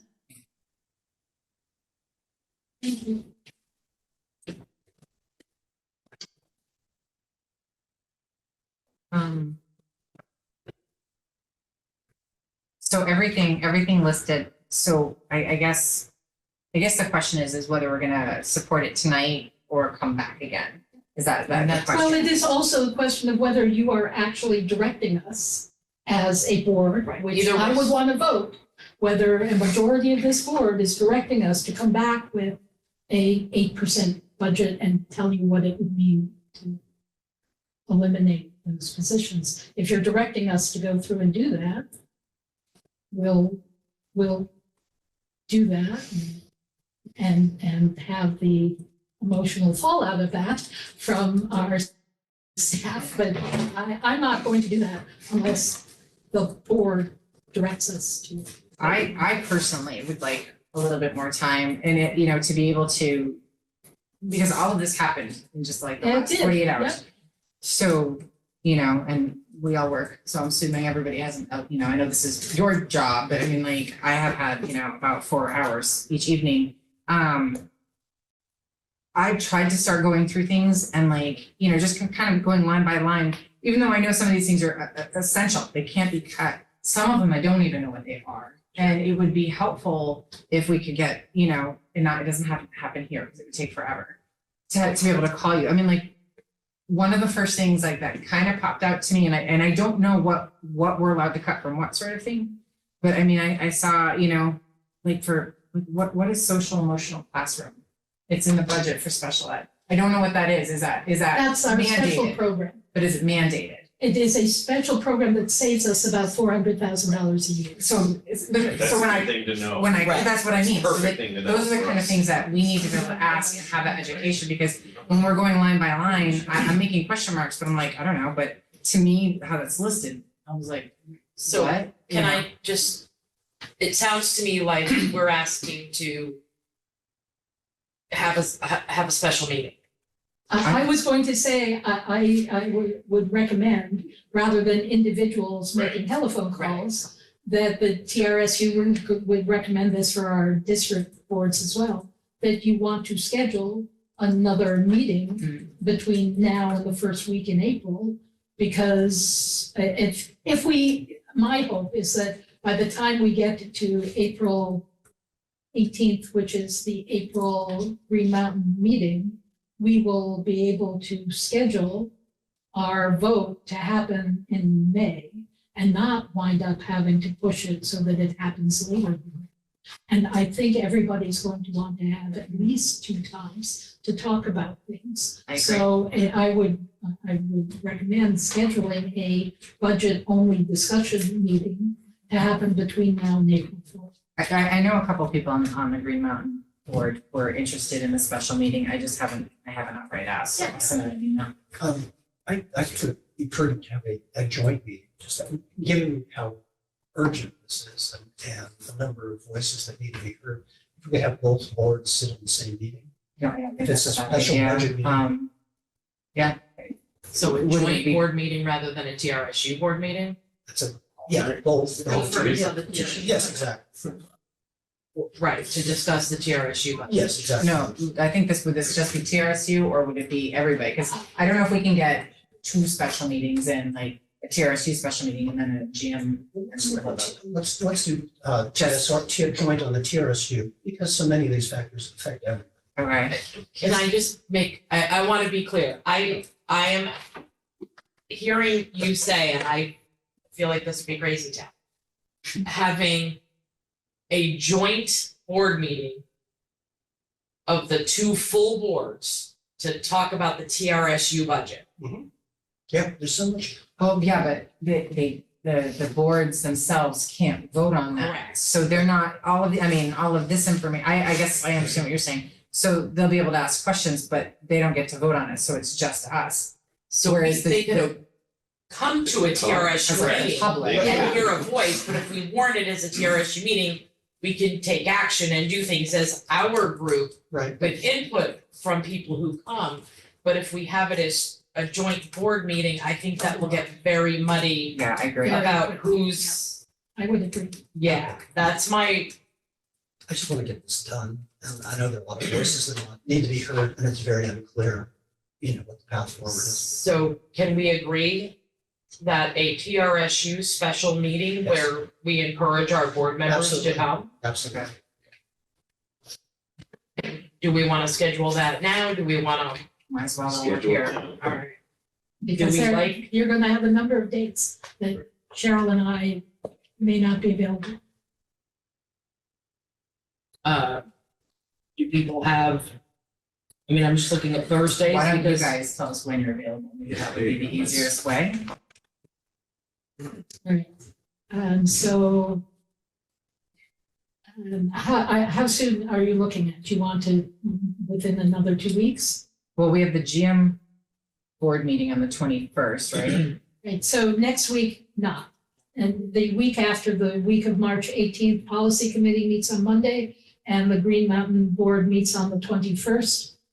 But I'm available otherwise. The following week, which is the last week in March, because that is our 4th week at the moment, we don't have any evening meeting scheduled for that. We'll probably fill it up. So Let's do the 26th. So how about the 28th? I like the Thursday themes. that works for me. For you guys? sounds like a plan. For you When do we guys? restructure the TSRU board? Is that after the? The TRSU board, so April 4th, I think. what will happen is on March 13th next week, Ludlow Mount Holly will restructure and will appoint their representatives to the TRSU board.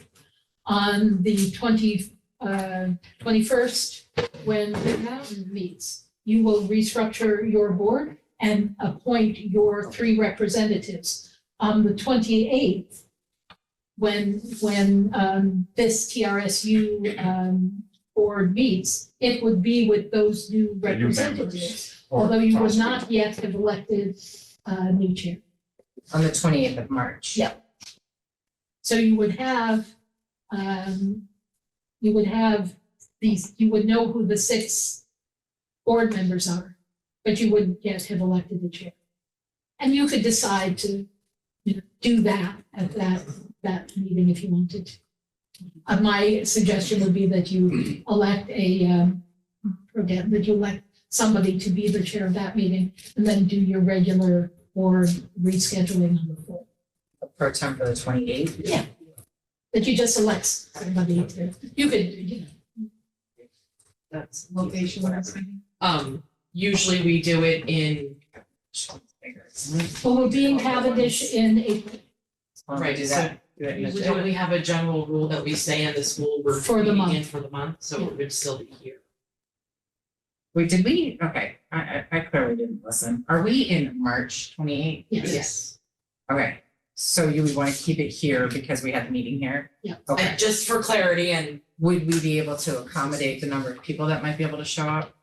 That would be the next question. Can we meet in a bigger room here? Not and have Zoom. Not.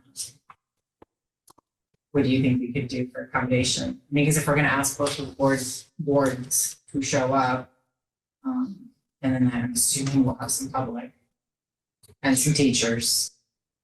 I think so.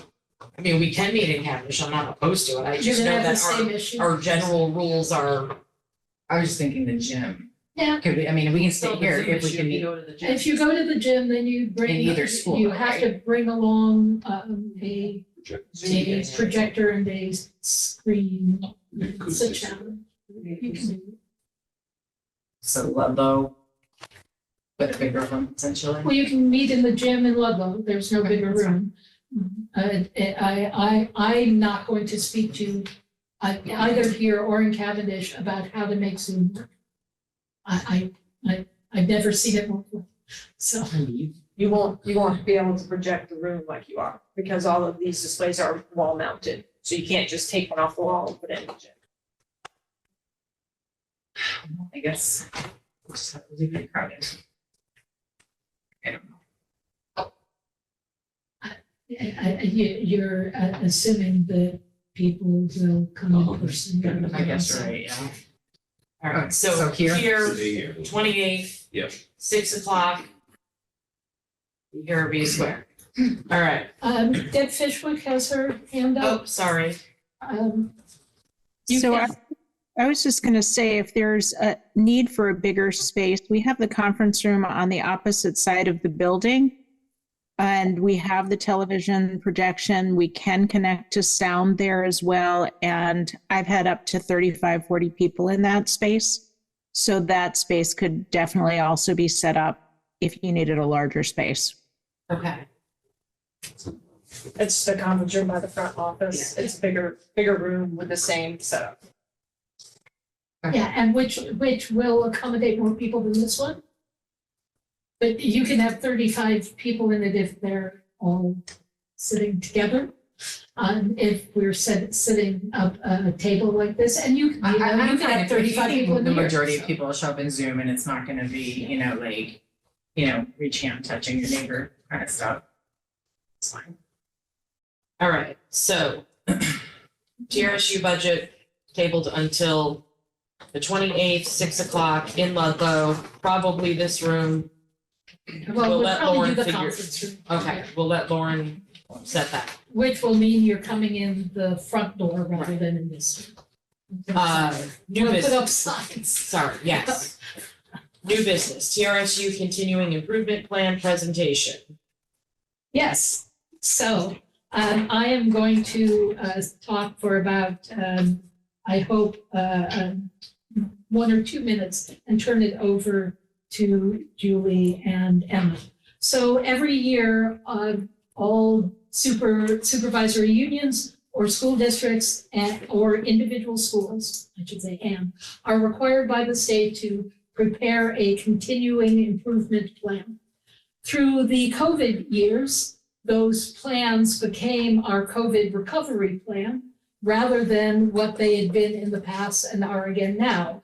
The continuing improvement plan requires that we look at our student performance data, both around academics and most recently also around what is termed equity, which is essentially around some social emotional issues as well as equity issues, and determine the overall goals that we want to work on to demonstrate improvement in those areas that the data shows are of the greatest need. We were through the COVID years charged with giving that to the state, just as we are now, and having the state approve it. These continuing improvement plans have to be approved before we get our consolidated federal grants, program grants, which you know is Title I. So there are timelines and deadlines associated with it in order for us to get the Title I money that we use to fund a great many things. We would share, as we have in the past, the plans with the board. But we were not required to have the board give an actual approval of those plans. We are now required for you to not only hear our plan, but also formally approve it. And in order to do that, we need to present it to you, give you an opportunity to respond to it and give us suggestions around it before you approve it. So we've been working with our principals and Emma and Julie and Linda Wade, who handles our consolidated federal programs, have done the lion's share of that, but everybody has been involved in it to prepare these plans. We're going to present them to you at our March meetings. And then you will let us know if you have suggestions or concerns, and we will bring it back to you for approval in April. Emma and Julie are going to present the Two Rivers overarching plan here. Excuse me. And then next week, Deb and Craig will present to the Ludlow Mount Holly Board the plans for Ludlow Elementary School and Mount Holly School. And the week after that, John and Joey and Dale will present the continuing improvement plans for Cavendish, Chester, Andover, and Green Mountain. And then in April, we'll do all of this again, asking for your formal approval. So we look at the data, we come up with our targeted areas of improvement, and then an action plan for them. And these slides will be available online so that anybody can look at them. We'll put them up on the TRS website. Thank you, Lauren. And just so the board knows, those are included in the curriculum folder that's live on the TRSU website, and this will serve as the report and presentations for the month of March. Okay, so with that being said, I'm going to get into we've tried to follow the similar structure to our curriculum and instruction assessment literacy and math reports, where we're going to talk about an introduction to the SIP review process, so give you some context, and then talk through the SIP development of how Julie and I and Linda have been helping to facilitate that process in TRSU, but also supporting principals in that process. And then talk about two components of the TRSU SIP, which is the last piece. So just to talk a little bit back about why the state asked us to do this. So the Vermont AOE has a continuous improvement quality assurance assessment that essentially aligns with the education quality standards, and those are both linked in this slide. And so the education quality standards outline what are the assurances that we have in our schools that adhere to educational quality.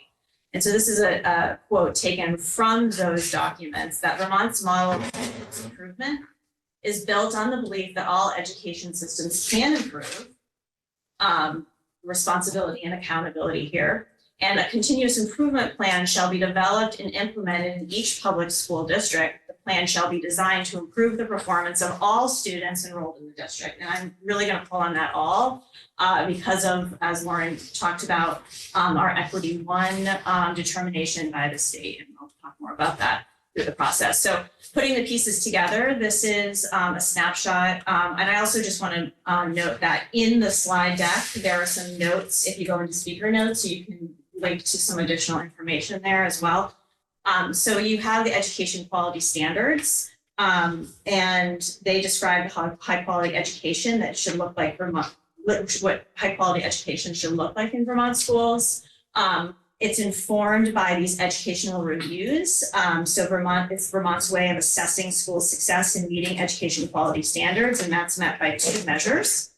Annual snapshot, which is provides a largely qualitative data on numerous indicators spread across all 5 domains of education quality standards. And you can see those pictured there: academic proficiency, personalization, safe and healthy schools, high quality staffing, and investment priorities. And every school and supervisory union or district in Vermont has the snapshot produced each fall and live on the Vermont AOE website. And I'm going to talk about that in a minute. And so the annual snapshot and this other component, integrated field reviews, which run every 3 years, that they therefore help feed the need for the continuous improvement plan that addresses those indicators that come out from those two pieces. So part of the continuous improvement plan ensures high quality schools and equal access to students from historically vulnerable communities.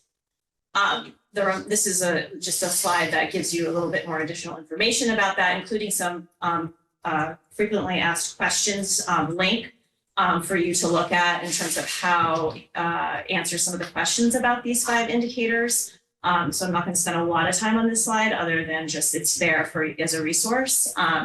And it measures these 5 domains.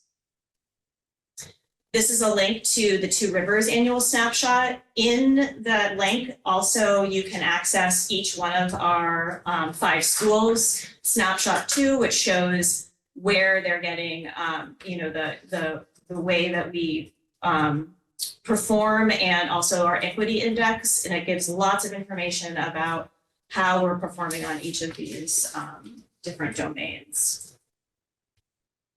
I'm going to talk briefly about our education support identification. So the ESSA, or Every Student Succeed Acts, is really talking specifically about how we're meeting the needs of our most vulnerable populations. So both TRSU and 2 of our other schools in GM have a gap in performance for 1 or more subgroups of students here as listed as historical and marginalized, and have determined as an Equity 1 school. So as a requirement of this determination is that 1 or more of the goals addressed in our continuous improvement plan need to close the performance gaps between students, our most privileged, the privileged students, and the most marginalized students that are listed here. So we are acknowledging an equity issue. They have actually Equity 1, Equity 2, and Equity 3 supports. It's a Vermont measure. The Equity 2 and Equity 3 are federal measures. So Vermont has instilled in this just like almost like a warning sign to say, okay, we want to make sure that you're monitoring this and continuously like looking at how we might improve this so we don't get to the determination of Equity 2 or Equity 3. Equity status is determined annually, so Equity 1 status and versus Equity 2 and Equity 3 is determined every 3 years. This is a snapshot from the Equity Quality Standards, page 14 of the school board's approval. It's there for you to look at. As Lauren said, this is just a time for us to share with you or review it with you. It will be voted on in April. So you're aware of those pieces that the school board shall approve the plan, which at a minimum should address those 4 things. So our SIP development here, I just wanted to be transparent in what the process was that we've been going through. So the AOE offers a wide variety of continuous improvement support. So I've been working with a coach at the AOE to help support our TRSU, but also our schools. That they are most effective when they're data driven. So that snapshot and the field reviews are indicators of that, as well as our benchmark, our assessment system. And schools should evaluate and revise their continuous improvement plans often, so they ensure they're effective. So really once a year, you're looking at like whether we're meeting that goal, and then what can we do to change that. So again, that model of continuous improvement and setting like really realistic, smart goals. So it starts with collaborative inquiry and a shared vision and assessment, moves into broad areas of focus on a data inventory, identifies a problem priority of practice. We conduct a root analysis of why that's the case, hence the Equity 1 supports, and then we come up with a SMART goal that's around a theory of improvement to meet that. You just hold on 1 second. Yeah. Okay, thank you. Part of the continuous improvement plan process is that we engage multiple stakeholders. So part of us sharing it too is engaging the community and school board, students, teachers, administrators in the process of developing that. Our shared vision, as I believe it was adopted in December of 2023, So the Two Rivers Supervisory Union is committed to guiding students to be adaptable, empathetic, responsible, collaborative, strong communicators who engage in critical thinking and achieve academic excellence. The schools of Two Rivers Supervisory Union striving for excellence, all students, all staff, every day. We have the data inventory and needs assessment on this slide. It's more extensive of what that looks like as we develop that piece of the process. And how the stages of that comprehensive needs assessment work through, what we go through to get there. And so we have, as a result of all of that work that we look at through all those processes, we get to our theory of improvement, which you'll see here, which is our 2024-2026 TRSU SIP theory of improvement. If we implement a structured literacy instructional approach using our TRSU K6 guiding principles that emphasizes highly explicit, scaffolded, cumulative, diagnostic, and systematic teaching of both the language comprehension and the word recognition strands of the reading rope, that is reinforced by the creation of a comprehensive and balanced assessment system, then instructional decisions will be improved and literacy achievement for all students will increase. Math in theory of improvement, if we implement a thoughtful and thorough lesson planning process that includes a structured format assessment system, then we will ensure equity by providing an appropriate context for learning with layered supports and instruction that is responsive to the needs of all students. Our last goal, the state says limit 2 to 3 goals typically, because we want to make sure that we're realistic in that, that are safe and healthy schools, equity 1. If all TRSU educators act on the belief that all students can achieve high standards as a result of effective teaching, as it is indicated in the TRSU MLSS framework guiding principle, and foster inclusive learning environments for all students, then students will feel a sense of belonging, trust, and safety, and their academic outcomes will improve. These are our goals related to those 3 theories of improvement. By June 2026, TRSU will improve the number of students in grade 3 demonstrating proficiency on the VT-CAP ELA assessment, measured by growing the percent proficient by at least 20% per year at the SU-wide aggregate level.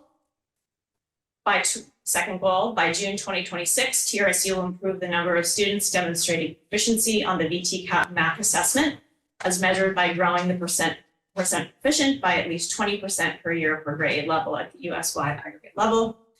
Last, by June 2026, TRSU will close the gap in academic proficiency performance between historically marginalized and historically privileged students, as measured by a rating exceeding the Vermont Agency of Education's annual snapshot. A rating of meeting indicates an equity index growth score of 0.10 to 0.24. The growth score represents the median student's change in performance on the assessment over the past 3 years compared to academic peers. In addition, climate survey data will indicate growth in questions related to diversity, equity, inclusion, and belonging, and beliefs about students. Lastly, so the school-specific SIPs, as Lauren has said, will be reviewed during the upcoming March LMH and GM board meetings. And then both the SU and specific SIPs will be shared for approval with TRSU and LMH GM boards at the April meetings. I would also like to indicate that I have included some slides that I did not present on tonight in the slide deck, including our goals from previous years and some lists of the data inventory that the data that we've utilized as a resource for you to look at. Thank you. Any questions? And then there's a link to a slide where who has helped develop the team, as well as links to our email addresses if you click on our names, if you have any direct questions for us. And we hope you will all take the time, I know it's a lot to ask, but to go in and look at it so that when you're coming and share it with us. Our hope is that we don't come back in April and have you say, here are all the things we think you should have done differently, because we're hoping to ask for approval of the plan in April. So if you have things you want to suggest that we make changes to, please let us know so that we can present the finished product to you in April. It would be helpful, I think, since you're asking for input on it sounds like a process change, that, like, is there information that you can share about any mandates or rules? And we can make all these suggestions, but if they're outside of the mandates, then, it's a waste of our time. And then, you know, like, I mean, I just a few things like that came to mind that, and I can do this one-on-one if it's easier, but I don't know if anyone else had the questions, but like, who's determining the equity level? Is that the state? Yes. Okay. And then I'm assuming the data that is the drivers, the answer is going to be in something that is provided. Yes, it's in the snapshot review. Everything's Okay, on the snapshot. Yeah, you can get to links. Okay, all right. And if you have any other questions about that, I know it's can be somewhat confusing, so please reach out and I can support that. Okay. And then, you know, are you were talking about like root cause analysis. I mean, is that going to be for every issue, or I mean, is there going to be levels? I mean, root cause analysis to me means something pretty tragic or substantial is happening. Is that going to be for every identified issue, or? Well, the root cause analysis is the driver of, so you identify a problem Yeah. and then you identify what the root cause of it is in order to really impact and meaningful change. So everything will undergo an RCA, is what? What do you mean by everything, Adrian? Each one of those goals Yeah. is, at least right now, has 2 or 3 change ideas that have been identified Okay. as what things we're gonna do to make sure we achieve those goals. Okay, all right. I think because I'm squinting. Yeah, So as I was kind of trying to read, I didn't understand if it was like, as you identify an issue, like, I didn't know if there was gonna be like a level, like, or is it just gonna be anything that's identified would undergo this process? I'll read things more in my questions. I think if you drill down into the process a bit more and the box charts that were in the slide deck, that clarifies it, but by all means, let's talk. So, I mean, the idea is the data says this, like, in the case of reading, it focused on 3rd grade, right? Because of what the data said and because of what we know about the progression and what age levels are important to developing strong readers. You noticed in the math goal, the math goal we came up with is across all grade levels. Yes. And that was because the data said, when you looked at all the grade levels, they all needed to improve and the range was very wide, so a 20% growth for everybody made sense. But stating the goal doesn't make it happen. You have to come up with how are we gonna do things differently to achieve that goal? Otherwise, you're gonna have what you have. Okay. That's where the root cause analysis comes in, is how do we figure out what those changes are that are gonna be most impactful? Okay. And then there's that detail behind there that we could share with you if you're interested. And what we can do about them to impact meaningful change for those populations and students as it relates to like equity one supports and also all our students. The other part of it is because, as Emma said, you don't do this, get it approved, and you're done. You have change ideas, your progress monitoring, are those change ideas having the impact that you thought? And if they don't, you change the change My idea. next question is, So that you can- what happens if the This goals is a aren't met? living process. Yes. So that as we go through it, we're doing continual progress monitoring with it. And nobody ever thinks that it will just magically work exactly the way we said it will. That we'll look at it and say, so here's our hypothesis, that we think that if we change our instruction in this area, we will see improvement. And we do that for a while. And if we see improvement, we keep doing it. And if we don't see improvement, we decide whether we need to do it longer, or whether we need to make a change. I do want to be clear that these are the goals at the SU level. You're going to hear over the next 2 weeks, the goals at a more granular level per school. And the school goals will not be the same as these. The school goals will be based on their student population, which means in some of our smaller schools, it may still be K-6 because their class sizes are small enough that it doesn't make sense to drill down. But some of them are going to be, we're going to look at grade 5 or we're going to look at grade 2.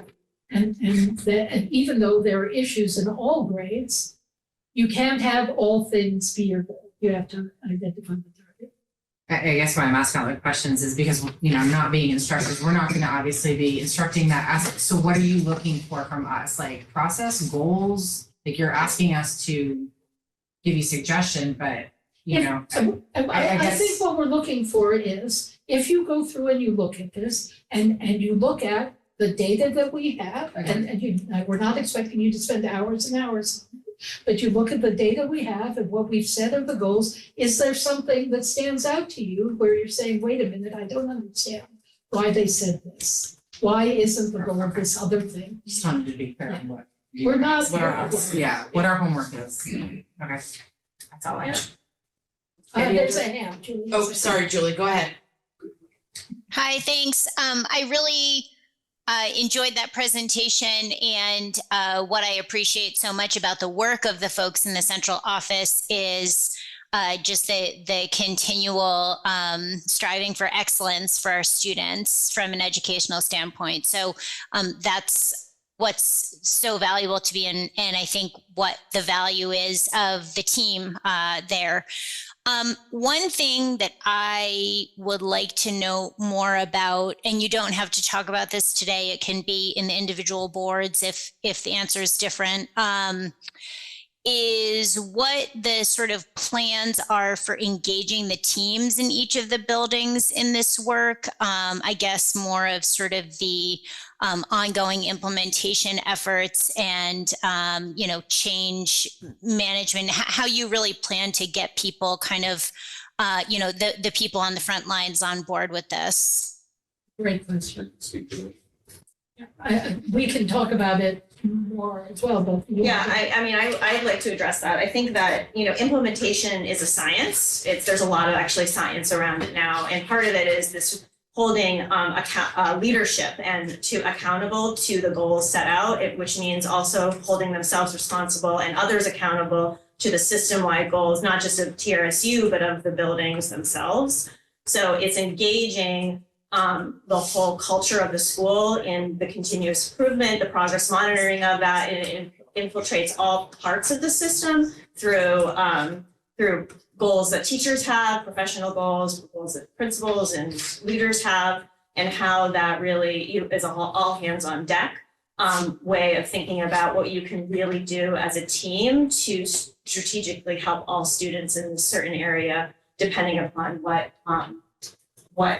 area is specific to that building, because cultures, there are similarities, but there's differences in the goals, and priorities should be different for each building. But I think that's kind of summarizes that piece of how. Thank you. And just to add a little detail to what Emma just said, like in Mount Holly School, on a practical level, what that means is we started, months ago, looking at our data at our leadership team level and analyzing and really developing our hypotheses about what we need to do specifically to make positive change and improve toward excellence. And then we've also had rounds where we're sharing that data and our theories of action and our goals with the entire staff through faculty meetings, and getting their feedback and getting their input. So it's been quite a rigorous process. And I think when you see, and that goes for all of my principal colleagues as well, that similar processes are happening in all of the buildings. And so I think when you see the building-based plans, you'll see how they dovetail nicely with what the team here has seen so far.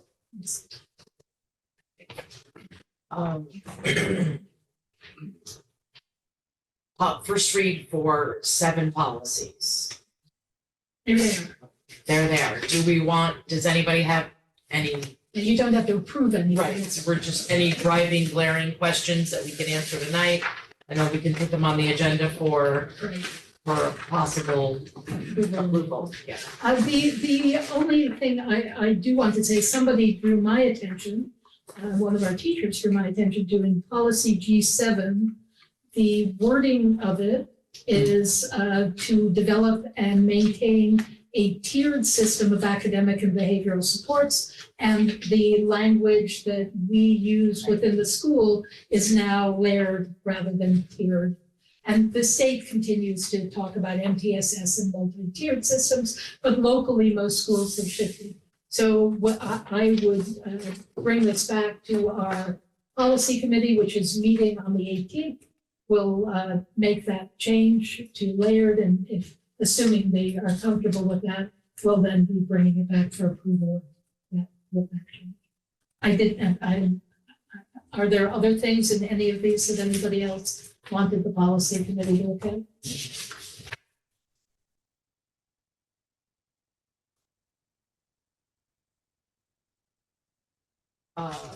And we are not approving any policies at this meeting. Nope. And end of meeting public comment. I'd like to say something. So, Can you identify yourself, Mr. Nelson? Otis Nelson, Ludlow resident, Black River High School's graduate, Champlain College for 2 years. So we all know that everything got voted down. 1 in 3 school budgets in the state, historic. People are saying they're taxed enough. It's time to figure it out. I know it's not all on you. It's not all on you. I do know that. But it's the only recourse we have. Just tell Montpelier that we have an issue. We don't have any other recourse. The other thing I wanted to say is I was at town meeting the other night, and there were questions that came up about the budget. There was nobody there to answer questions. I would suggest that you would put somebody at town meeting so you can answer questions to the local voters. That's all I have to say. Thank you. Can I just, so can I just ask you which town meeting were you at? Ludlow. All right, next meeting. We have one more question. Sorry, I'm sorry. You are in a. No, I'm not one, but 30 miles, Chester. I was gonna talk about something else, but I'm gonna change my thing back to the budget. Listening to all this, we all know where we're at. We know where we've been for the last 4 years and where these numbers have gone. And they're getting pretty much out of hand. We know where they're gonna go in the future. And realistically, we gotta be able to talk and be respectful and listen to anybody who's got something to say about this. I think the 100,000, a little over 100,000 is kind of low. And I know what that means going into a higher percent. It's gonna mean some serious cuts and it's gonna hurt. It really is gonna hurt. But if we don't start doing this now, it's gonna hurt everybody a few years down the line because it is getting hard for an average income person or low to average income person to pay these high amounts. My insurance goes up 3 to 5%. I'm saying 60% here, and I know you don't have control over that. But through information, through public meetings, through a joint board is a good idea. But letting the public know this, maybe we have more recourse to join together and send something forward to the state. The state has got to come up with more money for our schools because the salaries and the benefits are something we don't have a lot of control over, but they're overwhelming where we're at. So we've got to talk about this. We've got to talk about anything that makes any sense. And we actually have to make some hard, sad decisions. And we have to start now. So having a joint board is great. I hope it's communication back and forth and not just being able to talk. We really need to hear answers from everybody back and forth, and we need to be respectful. If it gets out of hand, shut it down, short break, re-adjourn if you can. If it happens again, stop it. But keep respect. Thank you. I actually have a suggestion as thinking because, you know, not getting into a back and forth with public, but my brain kept thinking where these changes need to be made is unfortunately it isn't at this level, it's who we're voting in. And I'm almost wondering if what we need to do is at this joint meeting is request our representatives to be there and to be listening.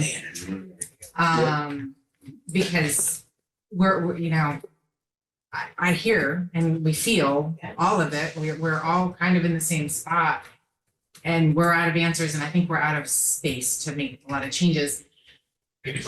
So maybe the people that are being voted in need to hear it. So let's maybe everybody reach out to our representatives and ask them to come. Everybody. Yeah, this is education. I mean, this is painful. This is It's exquisitely painful. But we're not the people making the laws that are making it painful, so they need to be at these meetings, so let's request. Yeah, from funding our That's a great idea. not funding special education. Thank you for your suggestion. Next meeting, not April 4th, but March 28th, 6 o'clock here In the conference. in the conference room. Across 2 Conference hallways. room list. And then following that will be an April 4th meeting in Cavendish and our board self-evaluation. We were given our agenda, read it. We were respectful of each other. We did pretty darn good there tonight. Handled conflict openly and constructively. We focused on our role as a board. And we acted as a team once decisions had been made. I always make the motion, someone else has got to do it. Motion to adjourn. Second, all those in favor? Aye. All right, see you on the 28th.